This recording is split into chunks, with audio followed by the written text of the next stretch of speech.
Helios 4 was a quiet planet. It wasn't rich. It wasn't famous. Just a small green farming world with clean air, deep blue skies, and people who smiled easily. Children ran barefoot in the fields. The old worked the soil. The young dreamed of the stars. No one ever thought war would come to such a peaceful place. But one morning, the sky turned red dot at first. The children thought it was a game. A strange light filled the sky, warm and glowing. Some pointed, others laughed. A farmer looked up and frowned. Something was wrong. The clouds weren't clouds, they were fire. Silent, burning fire falling fast from above dot. Then came the first. Impact. The ground shook. One of the small houses exploded into flames. The second impact came seconds later. A school building shattered like glass. Panic spread. Parents screamed for their children. Alarms began to blare across the colony. But it was too late. From the clouds came dark shapes massive. Alien ships. Sharp, cold, unmarked. They didn't send a warning. No message. No scan. They just opened fire. Within minutes, half the colony was gone. Buildings turned to ash. People running, crying, burning. A defense drone tried to rise, but was shot down mid-air. The attackers were fast, precise, ruthless. The Helios 4 command station sent out a distress signal. A young operator, only 17, shouted into the mic, "This is Helios 4. We are under attack." Repeat, "We are under." Then the signal. Went silent. Only static remained. Back on Earth, Admiral Riven stood in the main operations room of Earth's Interstellar Defense Command. Around him, screens showed live feeds from different colonies. One small monitor blinked red. "Sir," an officer said, voice tense, "we received a broken signal from Helios 4. Play it." Riven ordered. They heard screams, explosions, children crying, a flash of fire. Then nothing. The room went still. "Get me the Galactic Council," Raven said. An hour later, a message came back from the Council. Calm voices. Empty faces. "The destruction of Helios 4 appears to be an accident," a tall blue-skinned ambassador said. "Zerth Dominion ships were engaged in weapons testing nearby. They may have misfired. We offer our apologies to Earth." Riven stared at the screen. He didn't blink. He didn't believe a word. In a dark room later that night, Riven sat alone. The footage played again, over and over. He slowed it down. Frame by frame, he noticed something. One of the Zerth ships had moved in a formation pattern only used in surgical strikes. Not testing, not training, but extermination. Another frame. A flash of code on the screen. Military targeting systems, not random fire. Raven's hands clenched. Meanwhile, across the galaxy, the Zerth Dominion celebrated in silence. Their leaders watched the destruction of Helios 4 and said nothing. To them, humans were expanding too fast, too far. They had to be reminded of their place. But they forgot one thing. Humans don't forgive. Not when their children are burned. Not when their people die without reason. Not when silence replaces laughter on a peaceful world. Final scene. Back on Earth, Riven stood before the High Council of Humanity. He placed the footage on the table. "This wasn't an accident," he said. "This was a message." The council chamber was silent. Raven continued, "We must answer. Not with words, but with strength. With justice." One voice from the corner whispered, "What do we do now?" Riven turned, his eyes cold. "We prepare. The galaxy thinks Earth will stay quiet. The council called it an accident. The Zerth Dominion pretends nothing happened. But in the dark halls beneath Earth's surface, something begins to wake up. Something built for war. And Admiral Riven stands at the center of it. Scene 1. Earth's secret hall Admiral Riven walked down a long, silent hallway deep beneath Earth's surface. The lights above flickered as the metal doors opened. Behind them was something that hadn't been touched in years. A black room, cold, quiet, and in the center, a ship, not just any ship. It was Earth's first strike-class dreadnought built. In secret, hidden even from most of the human council, its name was the Revenant. It had no paint, no symbols, just dark steel and silence. It wasn't made to show power. It was made to end wars. Behind Riven, a small team followed. Engineers, tacticians, and a young captain named Lyra, smart, loyal, and full of fire. No one knows this exists? Lyra whispered. Riven shook his head. Only 10 people in the galaxy, and 3 of them are dead. Lyra stared up at the ship. Why now? Because, Riven said, eyes locked on the dreadnought, they burned one of our worlds. And now the galaxy thinks we'll just light candles and move on. Scene 2.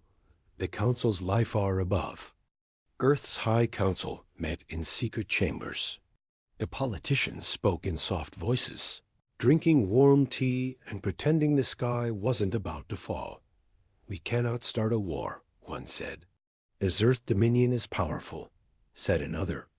A farming world isn't worth galactic tension, said a third. Riven had heard enough. He entered without waiting for permission. Every head turned. You think peace will protect you? He said, voice low but hard as stone. You think? Owing to aliens will keep us safe? A counselor frowned. Admiral, you are overstepping. No, you are blind, Riven snapped. Helios 4 was a warning. This Earth Dominion wanted to test our silence.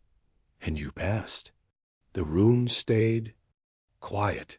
You may want peace, Riven said, but the galaxy respects only power. Then he dropped a small data chip on the table. Here is your proof. They didn't misfire. They didn't make a mistake. They planned the strike. A long pause followed. Then the defense minister finally asked, what do you suggest? Riven looked them in the eye. You let me off the leash. Scene 3. The Revenant awakens in Earth's deep command bay. The Revenant hummed to life. Its engines glowed red as if remembering blood. Systems lit up one by one. Lyra ran the final checks. Weapons online, AI core active, shields responding. Riven entered the command bridge. He stood in front of the main display, watching stars spin across the screen. Where to, sir? Lyra asked. Riven didn't answer at first. Then he spoke. Slowly. To the edge of known space. There's a listening post near Zerth territory. They won't expect us. Lyra nodded.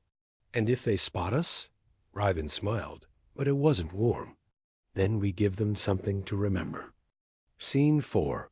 The galaxy watches on a neutral station in deep space. A group of alien ambassadors from various races met to discuss the Helios incident. The room was filled with lies. The humans are emotional, said a tall gray alien. They will hold ceremonies, mourn, and move on, said a Lorani diplomat. They don't have the strength to fight, added a Earth speaker. Suddenly, a message came through. A video. Unmarked. No sender. It showed the Revenant leaving Earth space. One of the aliens gasped. What is that? No one spoke for a moment. Then, this Earth diplomat stood slowly. I thought that ship was a myth. It isn't, someone whispered, and silence fell in the room. Scene 5. The calm. Before the fire, Lyra stood beside Riven on the bridge. Stars filled the window. Sir, she said, do you think we're ready? No, Riven said. We're not ready. But we're coming anyway. He looked at the screen, at a red dot slowly blinking. Helios 4 is gone, he said. But if we let this go, more will follow.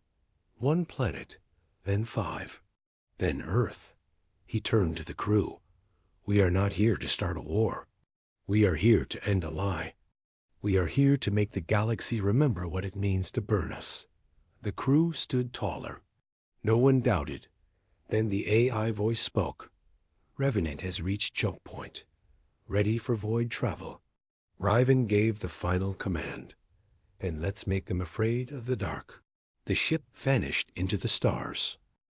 Commander Rhea stood on the observation deck of the ESS Vindicator, her eyes locked onto the still image, frozen on her datapad. It was the last frame from Helios 4's final transmission. A child, eyes wide with terror, mouth open in a scream. The sky behind them glowing red dot, she had watched it 100 times. Still no word from the council? She asked, her voice flat but heavy. "No, ma'am," replied Lieutenant Dren, her aide. They insisted was an accidental Zerth training exercise gone wrong. Rhea said nothing. Her jaw tightened. An accident didn't look like that. An accident didn't burn farms, target civilians, and leave only silence behind. The screams, the static, the sudden cut. It wasn't a mistake, it was an execution. The Vindicator hovered on the edge of the Sol system. It wasn't just any ship. It was the lead vessel of Earth's silent armada, a hidden fleet Earth had been building quietly for years. Most of the galaxy still saw humans as harmless traders, engineers, and settlers. But Earth had learned quickly that peace never lasted. Long in a galaxy ruled by greed and fear, Rhea tapped her datapad. The footage played again. She focused on one strange detail, a blink in the background. A black triangular shape, too sharp, too still to be random debris. She froze the frame and zoomed in. "That's not a Zerth ship," she whispered. "What is it, Commander?" Dren leaned in. "Call tactical. I want a full analysis. Now." Far across the galaxy, in the Zerth Dominion's capital, Supreme Overseer Vrax stood before his war council. "Earth has not responded," he said coldly. "As expected. Weak, afraid, just as we predicted." One of his advisors, a pale-skinned alien with too many eyes, clicked its mandibles nervously. "But Overseer, some in the council are asking questions. That the attack on Helios 4 may have been too visible." Vrax narrowed his eyes. "Good. Let them talk. Let them think. Humans are slow, soft. By the time they decide to act, it will be too late." But Vrax didn't know what Earth had become. Back on Earth, in a hidden underground complex, President Mira Lane stood before a secure communication screen. Commander Rhea appeared on it. "We found something," Rhea said. "The ship that fired on Helios 4 wasn't Zerth. At least, not fully. It had Zerth markings, yes, but the engine trail? It's older, something scavenged, pieced together." "President." Lane frowned. "So it wasn't a sanctioned attack?" "Possibly rogue, possibly a test," Rhea said. "But either way, they wanted us to see. It wasn't a mistake. It was a message." The silence hung between them. "And Earth?" The President asked. "Earth is ready," Rhea said. Dot in the deep black. The ESS Vindicator began to move. Silent engines lit up. Behind it, dozens of ships emerged, sleek, dark, unregistered on most alien scanners. These were ships the galaxy had never seen. Ships built for one thing. Retaliation. Meanwhile, in the Galactic Council Hall, debates turned. Heated. "The Helios incident is regrettable," a Yularian ambassador said. "But humans must understand the risks of settling near active zones." A few muttered in agreement. Then a new voice cut through the noise. It was the Terran ambassador, Elias Roan. He stood, calm, but with fire in his eyes. "Helios 4 was a peaceful colony," he said. "No weapons, no defenses, and yet it burned." Core Noble scoffed. "Perhaps Earth should learn its place. This galaxy isn't ruled by compassion." Ambassador Roan leaned forward. Then maybe it's time the galaxy learned what happens when Earth stops being compassionate. A council chamber fell silent somewhere deep in space. An old freighter drifted near the wreckage of Helios 4. Inside, a small crew scanned debris. The captain, a scavenger from the Nomari species, frowned as his screen showed melted soil, shattered buildings, and then something else. A black drone. Still pulsing, not human. Not Zerth. He reached to grab it, but it blinked red.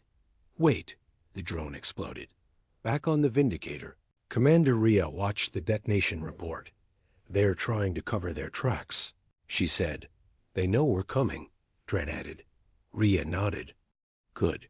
Let them prepare. Her fingers danced across a control panel. A single coded message was sent across the Terran fleet. Prepare for shatter response. Phase 1. The stars outside the ship seemed to hold their breath. Humanity wasn't screaming anymore. It was watching. Waiting. And the galaxy was about to learn. Burning one world doesn't scare humans. It wakes them up. The stars above Earth shimmered with peace, but underground, everything roared with fire. Inside the Terran Strategic Command, the war table lit up with hundreds of signals. Red icons marked every known Zerth military outpost. Yellow icons civilian traffic. Green? Green were theirs. Operation Silent Wake is a go, President Nerylane announced to the commanders. No open war. Not yet. We won't be the first to strike a capital, but we will make them bleed where they thought we were blind. The rune nodded. None of these generals wore medals. Earth had buried its real warriors deep, hidden in roles the galaxy didn't suspect. Freight captains, station repair crews, trade envoys, all with years of military training and neural implants, quietly installed. Humanity had spent decades pretending to be weak. That illusion was about to end. Far across the galaxy. A Zerth scout. Vessel drifted through Sector V12, a quiet shipping lane. Its scanners caught a strange silhouette up ahead. A small ship, no lights, no engine trail. Scrap, the pilot muttered. Or maybe a broken human cargo drone. They moved in closer. Too close. The ship flared to life. It wasn't scrap. It was a hunter. Within seconds, the human stealth corvette Ghostline ripped through the Zerth ship's shields. The pirate-style ambush wasn't for loot. It was a message. You're not safe anywhere.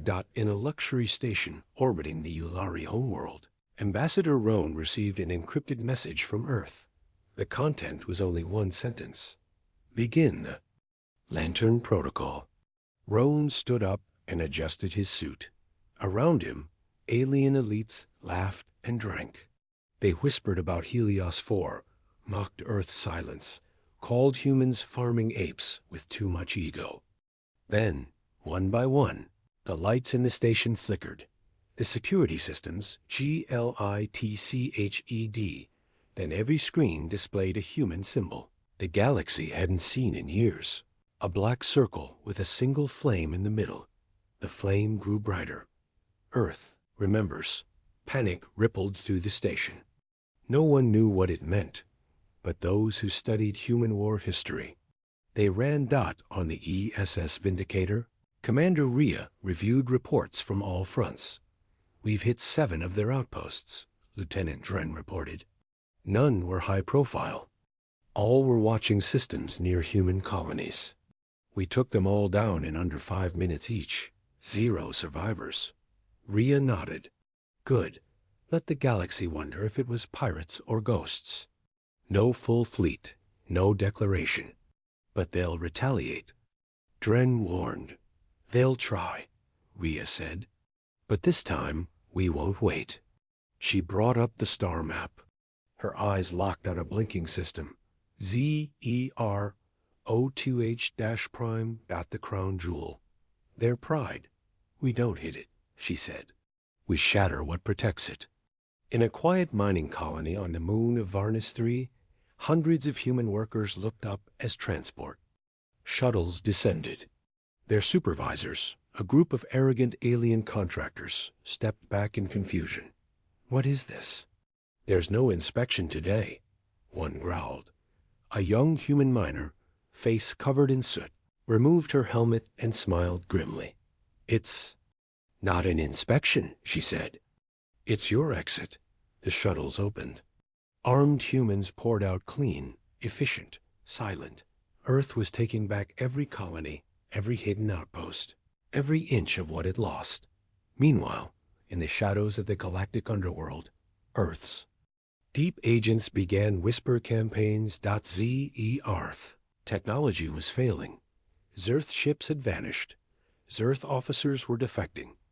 Most of it wasn't true yet. But fear was more powerful than truth. Suddenly, old enemies of the Zerth began moving. Smugglers refused their routes. Black market. Suppliers cut off arms shipments. Even bounty hunters turned down Zerth contracts. The dominoes began to fall. Back on Earth, Mira Lane stood before the monument of the lost planet Helios. 4. A crowd gathered. Families of the victims. Survivors. Soldiers. Children. She spoke plainly.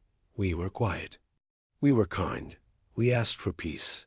And they gave us silence. Her hand rested on the edge of the monument. So now we answer with the same silence they gave us. At the same time, across dozens of systems, ghost fleets powered up. These were the hidden ships, built in silence, stored in ancient asteroid shells. No registration, no records, no mercy. They drifted forward. Slowly. One by one, they shut down relay stations. One by one, they jammed surveillance satellites. One by one, they cut the ears of the galaxy. No one could see what Earth was doing anymore. The stars had gone quiet. Inside the Galactic Council, the mood shifted. Zer, the overseer Vrax, pounded his fist on the table. This is terrorism. Then prove it, the Luxari ambassador said coolly. You say humans did this? Where's your evidence? Vrax snarled. You think humans are innocent? I think, the ambassador replied, that for a race. You mocked. They've been very good at making you bleed quietly. Laughter, for the first time in centuries. Someone laughed at the Zerth, and they did not like it. The final scene. A secret Zerth research station deep in the dark sector receives an automated message. It plays without authorization. Just a voice, calm, human, cold. You killed children. You lied. You called it peace. Now we call it something else. Earth does not whisper. Earth remembers. The screen goes black. And then the walls begin to shake. For 3 days, the galaxy watched Earth in complete silence. No announcements, no press conferences, no retaliation. The Council believed Earth had accepted the accident, that they had moved on, but they were wrong. On the 5th day, all Earth's interstellar communication lines went dark by choice. Earth shut itself off from the galactic network. No signals went in. None came out. Admiral Sarah Voss stood inside the massive command center of Earth Defense Command, high above orbit in the dark gray ship Sentinel-1. Her eyes were fixed on a screen filled with coordinates, ship movements, and encrypted orders. Are the new prototypes loaded? She asked calmly. Yes, Admiral, her weapons officer replied. Project Judgment is ready for launch testing. But there's no record of such a project in Council archives. Should we? Council doesn't need to know, Voss interrupted. Not anymore. She turned toward the main holoscreen. A massive list of names scrolled slowly. Every one of them was a civilian confirmed lost on Helios 4. Activate Silent Hammer Protocol, she ordered. Every officer in the room went silent. The words had not been used in over 100 years. But, Admiral, the communications officer whispered.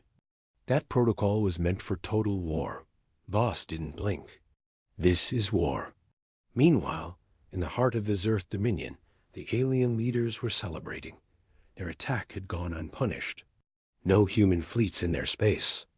No diplomatic threats. They called Earth a weak species with a soft heart. Our mistake, said the Zerth warlord, was not attacking more of their colonies. Perhaps we should finish the job. But one young Zerth scientist, Ilker, frowned at the data. There's a pattern forming, he warned. Human warships have vanished from known sectors. All at once. Cowards hiding, the warlord laughed. No, Ilker said slowly. They're preparing. He pointed to dozens of empty sectors where human ships once patrolled. They're not running. They're gathering. Still, the Council of Zerth Dominion dismissed him. Let them come, they sneered. We'll burn Earth like Helios 4. Back. On Earth, hidden deep inside a black site beneath Antarctica, massive warships were being prepared. Unlike anything seen before. Sharp edges. Silent engines. Weapons that had never been tested in public. These were not for defense. These were for retribution. General Lin, commander of Project Judgment, stood before a ship the size of a mountain. We didn't ask for war, he said to his engineers. But they brought it to our door. Now we'll bring them silence. On a small asteroid station orbiting neutral space, representatives of other alien races gathered. Some were afraid, others curious. A Varn diplomat asked, "Why is Earth silent? Why are their embassies closed? Why are their ships missing?" No one had answers. But then, the station's sensors picked something up. A ripple in space. Dozens. Hundreds. Thousands. Human ships. Sleek, dark, quiet as shadows appearing just outside Zerth space. No announcements. No warnings. No parades. Just warships. The kind that didn't come to talk. Back in her command seat, Admiral Voss gave one final order. "Send this to the Zerth," she said, handing her officer a single line of text. He looked at it and nodded. The message went out. "You burned one of our worlds. Now we come for yours. We are the silence before the storm." Then Earth went dark again. The galaxy watched and waited because now they knew Earth was not weak. They were waiting for the moment to strike, and that moment had come. The galaxy had never seen silence like this. Zerth patrols vanished without a trace. Their border stations sent distress beacons. Then nothing. Whole fleets sent to investigate simply disappeared. The Zerth Dominion finally realized Earth was speaking. Not with words, but with fire. The war began without fanfare. Over 50 human warships, dark, jagged, and equipped with stealth drives, entered Zerth. Space like shadows sliding through the night. They moved without communication. They attacked without warning. The first Zerth command station exploded before the alarm was even raised. Its defense systems never saw the missiles coming. I didn't even register a threat. Within 1 galactic hour, Earth's fleet had destroyed 7 stations, 14 outposts, and crippled 2 capital-class Zerth warships. No survivors. No messages. Just silence. An ash dot in the heart of the Zerth capital. The warlord stood frozen, eyes wide as he watched the destruction unfold. "How did they move so fast?" he barked. "How did we not see them coming?" A trembling officer answered, We underestimated them, Supreme Warlord. We thought they would follow galactic rules. We thought they would wait for a declaration of war." "They did," whispered another. Their silence was the declaration. Above the burning ruins of Zerth Mining Station 91B, Admiral Sarah Voss stood on the bridge of Sentinel-1. The stars reflected in her cold eyes as she looked down on the wreckage. All targets neutralized, her officer reported. Voss nodded. "No survivors? None. Just debris." She said nothing for a moment. Then her voice turned grim. Make sure the wreckage is left where it floats. Let the galaxy see. Elsewhere, in neutral space, the galactic news networks were in chaos. Reports of a mysterious fleet. Rumors of a ghost armada. Leaked footage of Earth warships tearing through Zerth lines with terrifying efficiency. Panic spread. Was Earth planning to conquer? Would they stop? On the sixth day, a transmission was sent by Earth to the Galactic Council. It was simple, only a few lines, but it shook every empire to the core. You watched Helios 4 burn. You called it an accident. We call it murder. We do not seek war. But when you strike our children, we strike back. The Zerth Dominion made their choice. Now they will live with ours. No demand. No plea. Just truth. The council called an emergency session for once. Everyone listened. Back in the ruins of Zerth space, the once proud Dominion lay shattered. Zer. Fleets tried to regroup. They failed. Their generals tried to hide. They were found. Human commandos quiet, fast, and precise hunted down every officer involved in the Helios 4 attack. One by one, they vanished. No trial, no warning. No more lies. It wasn't war. It was justice. The kind humans delivered without apology. A week later, Earth pulled its fleet back to its borders. They did not gloat. They did not boast. They simply returned to silence. But now, the galaxy listened. On.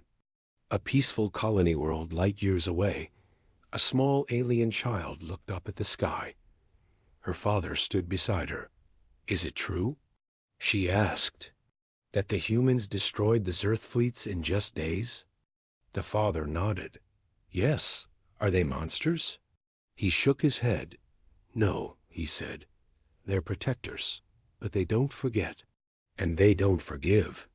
On Earth, at the memorial garden built over the ashes of Helios 4, Admiral Sarah Voss walked alone among the names carved into black stone. Children.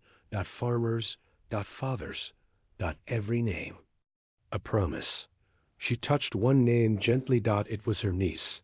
Her voice was low but clear. They know now, she whispered. They won't touch us again. Then she turned and walked away into silence, because Earth had spoken. And now, even the stars were quiet.